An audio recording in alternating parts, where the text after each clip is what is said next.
జయ శ్రీకృష్ణ. బృందావనంలో బలరామకృష్ణులిద్దరూ అనేక లీలలను చేస్తూ ఉండేవారు.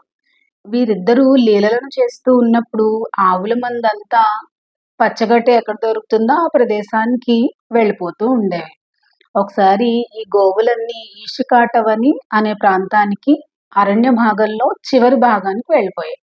అవి గడ్డి మేస్తూ ఉన్న సమయంలో అకస్మాత్తుగా అక్కడ ఒక దావాగ్ని చెలరేగింది. గాలి ఎక్కువగా వీచడంతో ఆ దావాగ్ని మరింత ఎక్కువగా చెలరేగింది.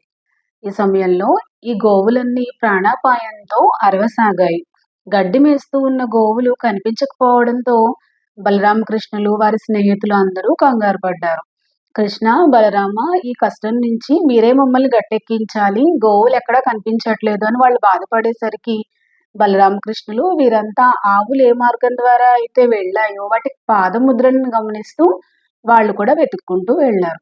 వెళ్తూ శ్రీకృష్ణుడు వాటిని పేర్లతో పిలవడం మొదలుపెట్టాడు. ఎప్పుడైతే శ్రీకృష్ణుడు పిలుస్తున్నాడో అవి వెంటనే ఆయన పిలిచిన వెంటనే అవి కూడా పలకసాగాయి.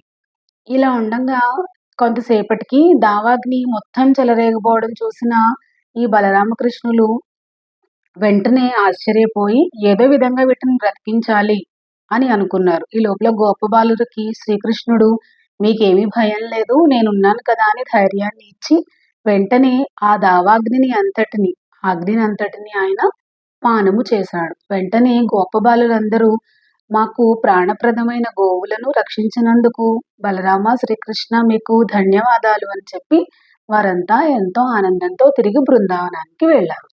జై శ్రీకృష్ణ.